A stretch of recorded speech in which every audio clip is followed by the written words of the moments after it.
जी नमस्कार, मैं उपेंद्र कश्यप और आप देख रहे हैं फोर्थ व्यूज। मनीष चांद के पास। मनीष भाई, संविधान बदल नहीं सकते नरेंद्र मोदी बार बार कह रहे हैं कि बाबा साहब भीमराव अंबेडकर ने जो संविधान बनाना है उसी अनुरूप आरक्षण की व्यवस्था देश में लागू होगी। आरएसएस ने बिहार चुनाव 2015 के समय शायद कहा था कि आरक्षण की समीक्षा की जाएगी, तो उसकी सीटें घट गई थी, बड़ा टसल हो गया था। और अब आरएसएस कह रही है कि आरक्षण समाज की जरूरत है और व्यवस्था जो अंबेडकर साहब ने की है वही रहेगी, बदली नहीं जाएगी। अभी सुप्रीम कोर्ट से जब एक मामला सामने आया था, कहा यह जा रहा है कि चूंकि संविधान में बदलाव नहीं संभव है नरेंद्र मोदी और बीजेपी की सरकार के जरिए, इसीलिए वह सीधी नियुक्ति के बहाने अपने लोगों को लाभ पहुंचा रही है ताकि कॉर्पोरेट हित को साधा जा सके। यही लोग कॉर्पोरेट से डील करेंगे, पार्टियों को मजबूती प्रदान करेंगे आर्थिक रूप से या सामाजिक तौर पर उसको मजबूत बनाने के लिए नरेंद्र मोदी की सरकार, जैसा कि अभी ब्रजेश भाई ने कहा, पिछवाड़े से दरवाजा खोल दिया जा रहा है। गेटकीपर जो है वो दरवाजा पिछवाड़े का खोल दे रहा है। कैसे इसकी समीक्षा करेंगे? देखिए, ये तो चोर दरवाजे से सबको ही पावर लेना चाहता है। हमारी जो संवैधानिक व्यवस्था है, उस संवैधानिक व्यवस्था एक बार मतलब बहुत बड़े नेता हमारे यहाँ हुए कांशीराम साहब, तो बोलते थे, हर बार बोलते थे कि हमारे यहाँ जो नीति बनाने का काम है ना, बहुत अच्छी अच्छी नीतियां बनाई जाती है, लेकिन पालन करते समय उसमें लूप होल के माध्यम से उसमें गलत चीजें कर दिया जाता है। तो अभी ये जो यूपीएससी का मामला निकला 18 में, तो आया था लेटरल एंट्री मतलब ज्वाइंट सेक्रेटरी लेवल पे आप ले रहे हैं, ठीक है, लीजिए, लेकिन उसमें ऐसा नहीं कि यूपीएससी के माध्यम से बहाली होगा तो आप आरक्षण नहीं देंगे, आज भी देना पड़ेगा। लेकिन आप चालाकी देखिए, उसमें वेटिंग क्या है कि 40 पोस्ट है, 40 पोस्ट पे एक पद के लिए निकाला गया, उसमें आरक्षण दे ही नहीं सकता है कोई। एक पोस्ट पद वाला मतलब 40 पोस्ट हैं, एक पोस्ट में अगर 4 वैकेंसी हो तो आपको आरक्षण देना पड़ेगा, लेकिन 40 पोस्ट में एक वैकेंसी है, तो एक वैकेंसी में वो कहेंगे कि अब इसमें आरक्षण क्या देंगे। तो ये वीटिंग है, यही वीटिंग है, यही चालाकी है। हाँ, यही चालाकी है, यही चालाकी पोस्ट करना। आरक्षण खत्म नहीं किया, लेकिन उसमें जितना तोड़ मड़ोड़ हो सकता है, जिसके माध्यम से उसको निष्प्रभावी बनाया जा सकता है, उन्होंने किया। और ये सब चीजें पॉलिटिक्स तो होती रहेगी, लेकिन ये सब चीजें समझनी होगी कि अगर आप जब सत्ता में आते हैं तो आपने मीटिंग क्यों नहीं की, और आप अब सत्ता से दूर हैं, तो इस तरह से जनरल अवेयरनेस की बात करते हैं, आप पब्लिक में इस तरह की बातें करते हैं आरक्षण, तो उसे सही बात भी बताइए ना कि इस तरह से आरक्षण तो खत्म नहीं हुआ, ना संविधान खत्म हुआ, ना संविधान चेंज हुआ, लेकिन इस तरह से जो जोर जबरदस्ती संविधान के साथ किया जा रहा है, तो वो कैसे खत्म हो, उसके लिए हम लोग कैसे जागरूक करें लोगों को। तो ये पॉलिटिकल पार्टी जो है उनका एजेंडा होना चाहिए। ऐसे नहीं कि जनरल भाषा में बोल दिए, एक पॉलिटिक्स कर दिए, हो गया कि भाई आरक्षण खत्म हो रहा, आरक्षण खत्म हो रहा। तो बात लोग बोलते हैं कि आ रहा है शेर, आ रहा है शेर, आ रहा है, और एक बार शेर सचमुच में आ जाता है, सब खा जाता है। आपको सबसे पहले ना कंसोलिडेट होकर के जो इस तरह की बातें हो रही है उनको सही जानकारी कम से कम मिडिल क्लास को तो दीजिए। आम जनता को तो इससे मतलब नहीं है कि किसको आरक्षण मिला, किसको आरक्षण, बहुत लोगों को तो नहीं मिला, आरक्षण तो लगभग समाप्त हो चुका है। तो आप ओबीसी वर्ग में ही जाइए, अगर 100 लड़के हैं तो वो आरक्षण के बारे में जानते ही नहीं है कि आरक्षण हमें, मतलब कुछ लोग हैं, कुछ का मिडिल क्लास इतना है वो जानता है, तो कहते इतनी जातियां हैं उसमें आरक्षण मिलता कहाँ है, तो उनको जागरूकता तो है ही नहीं। तो आप कैसे करेंगे इसको? तो इसमें पॉलिटिकल पार्टी को खुद इसमें इन्वॉल्व होना पड़ेगा और लोगों को सही बातें बतानी पड़ेगी, तब जाकर के स्थिति का खुलासा होगा कि हो क्या रहा है। मोदी जी भाई जो जिसको जैसा लाभ होता है वो तो लाभ लेना ही चाहेगा। अभी भी यूपीएससी में बहाली निकलेगी तो उसमें आरक्षण देना ही पड़ेगा, संविधान तो नहीं बदला है ना कानून बदला है। तो आरक्षण तो खत्म नहीं हुआ है, लेकिन आरक्षण में तोड़ मड़ोड़ हो रहा है। ये तो हर समय हुआ है, कांग्रेस के जमाना में भी हुआ है, हर समय हुआ है, इसमें नया क्या चीज है? तो हर समय हर शासन काल में कुछ मतलब पिछड़े नेता हुए तो वो जब तक समझते तब तक सत्ता से बाहर हो गए। ये तो सारी चीज है जो बोर्ड देखती है, यूपीएससी चाहे बीपीएससी देखती है, वहां पे तो आईएएस बैठा है, वो तो जानता है कि हमको कितनी पोस्ट निकालनी है, कितना आरक्षण है, और उसको 4 बार निकलेगा तो आरक्षण कम हो जाएंगे, 1 बार निकलेगा तो आरक्षण ज्यादा मिलेगा।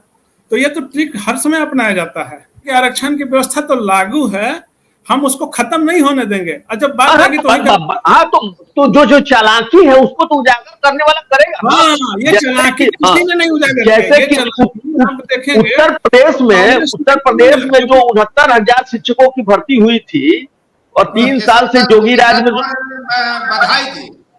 हाँ, और उसके बाद खत्म हुआ कि जब हाईकोर्ट निर्देश दिया तो योगी मंत्रिमंडल के और जी उस पर ताली पीट रहे हैं। तो आप समझिए कि मामला क्या है। और उत्तर प्रदेश में जो लेक्चररशिप पे भर्ती हुआ है तो उसमें एक भारी खेल हुआ है, नॉट सुटेबल कहकर ओबीसी और SC/ST के भारी मात्रा में जो उम्मीदवार को छाटा गया। जो होता ये चालाकियां तो पहले चल रहा है। बात इसमें राजनीति छोड़ दीजिए। जो प्रभु वर्ग है, जो समाज का प्रभु वर्ग है, वो तो आपके संसाधनों पर कब्जा जमाना ही चाहता है।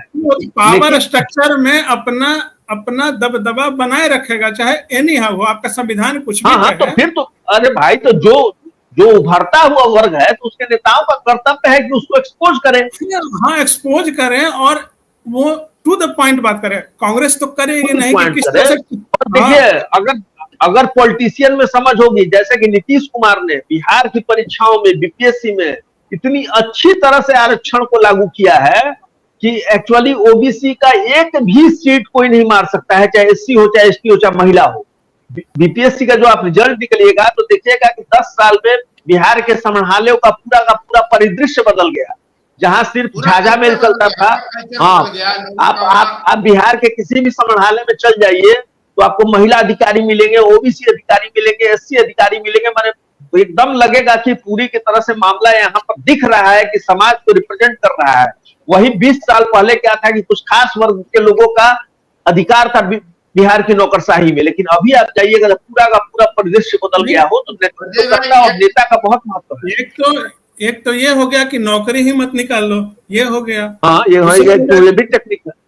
हाँ, दूसरा हो गया नौकरी निकालो तो इतनी कम संख्या में निकालो कि आरक्षण वाले एक बार में कम है, फिर दूसरी बार निकालो तो उसमें कम है। एक बार निकालेंगे लॉट में तो बंटवारा उसी हिसाब से होगा। यही स्थिति है ना। योजना तो यही है कि आरक्षण खाओ, आरक्षण इस तरह से खा रहा है। नेता तो कुछ भी बोलते रहे, कम से कम मिडिल क्लास को पता होना चाहिए। SC/ST OBC का जो मिडिल क्लास है उसको पता होना चाहिए कि हमारे साथ क्या हो रहा है। बहुत बड़ा एक वर्ग है जो सोशल मीडिया पर ये साबित करने में जुटा हुआ है कि आरक्षित वर्ग में जो जातियां आती हैं उनमें प्रतिभा नहीं है बनिस्पत जो सवर्ण जातियां हैं। ये तो और मतलब इस तरह के जो बयान आ रहे हैं, जो नेताओं के बयान हैं, इससे सामाजिक भेदभाव, सामाजिक दूरियां बढ़ेंगी या कम होंगी? देखिए, पहले से तो सामाजिक दूरियां जितनी थी उससे तो कम ही हुई है। हम आपके नजदीक आए तो झगड़ा झुगड़ी बाता बाती होगा, लेकिन नजदीकियां तो कम ही होती है। राकेश जी से कैसे देख रहे हैं?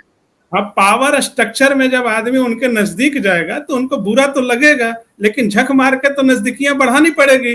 तो मेन मुद्दा है कि जो स्ट्रक्चर है, राजनीतिक स्ट्रक्चर है, और जो व्यवस्था चलाता है स्ट्रक्चर, पावर जिसके पास है, उसमें अगर डाइवर्सिटी आती है तो जाहिर सी बात है कि पावर हर सेक्टर में जाएगा, हर समुदाय के पास जाएगा। नाराजगी तो होगी, लेकिन अब पॉलिटिकल लोगों का काम है कि दूरियां बढ़ा के सेपरेशन करे, तभी तो उनका दाल रोटी चलेगा। ये सब कोई करता है, हर पार्टी करती है, तो वो तो अपना प्रयास करेंगे। लेकिन जब डाइवर्सिटी आएगी, अगर एक ही ऑफिस में 4 समुदाय के लोग बैठते हैं, नाराजगी तो सोशल स्तर पर रहेगी, लेकिन जब साथ में बैठेंगे 1-2 साल तो वो नाराजगी दूर भी होगी, उनका एक वर्ग बन जाएगा। तो ये सब चीज तो चलती रहेगी ना।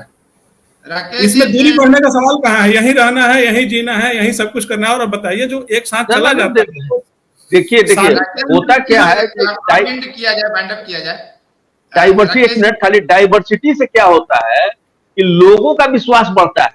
उसमें आपस में आप ऑफिस में विवाद हो रहा है उससे कोई नहीं मतलब, जो पब्लिक है उसका विश्वास बढ़ता है कि सिस्टम में हम लोग के यहाँ का लोग भी है। जैसे कि मान लीजिए कि एक पुलिस स्टेशन है, अगर वहां कोई जैसे ही कोई महिला भी एक सब इंस्पेक्टर रहेगी तो वहां महिला को लेकर दिए जाने वाली गालियों की संख्या कम हो जाएगी। अगर कोई शेड्यूल कास्ट का अधिकारी रहेगा तो जो जातिगत शब्दावली का प्रयोग किया जाता है गाली गलौज में, वो कम हो जाता है। ये सब हमारे अनुभव की बात है। इसीलिए तो अब जो बिहार में नियुक्तियां हो रही है तो प्रत्येक जो आप देखिएगा कि पुलिस स्टेशन में है तो सभी जातियों के मतलब सभी वर्गों के दरोगा वहां पर रह रहे हैं। इसलिए पूरा वातावरण अब कुछ बैलेंस हो गया है। ये नहीं किसी खास वर्ग के लोग को आप भगा नहीं सकते हैं थाने से, कि भागो भागो। तो ऐसे बदलता है तो लोगों का सिस्टम में विश्वास आता है। आप उसमें उससे नहीं, लोगों का सिस्टम में विश्वास आता है कि हम थाने में जाएंगे तो भगाए नहीं जाएंगे। हाँ, ये तो है। को लेकर राकेश जी जिस तरह से प्रतिक्रियाएं आ रही हैं नेताओं के, खासकर इंडिया ब्लॉक के, उसका सामाजिक राजनीतिक प्रभाव क्या होगा? अब संक्षेप किया जाए, 40 मिनट हो चुका है। कुल मिला करके क्या है कि सामाजिक स्तर पे दूरियां घटी हैं, लोगों में समरसता आया है, लेकिन राजनीतिक स्तर पे द्वंद्व बढ़ा है। आप शहरों की, छोटे शहरों की भी स्थिति देखिएगा तो हर जाति की एक अलग कॉलोनी बनी है। रविदास नगर, क्षत्रिय नगर, डॉक्टर श्री कृष्ण नगर, यहाँ तक कि जब बड़े बड़े अधिकारियों की नियुक्ति किसी जिले में होती है तो अगर डीएम जो है ओबीसी से होगा तो एसपी एससी से होगा, एसडीओ राजपूत होगा। औरंगाबाद में आप कॉन्फ़िगरेशन हमेशा फॉलो होता है, जिसको आप हर जगह देख सकते हैं।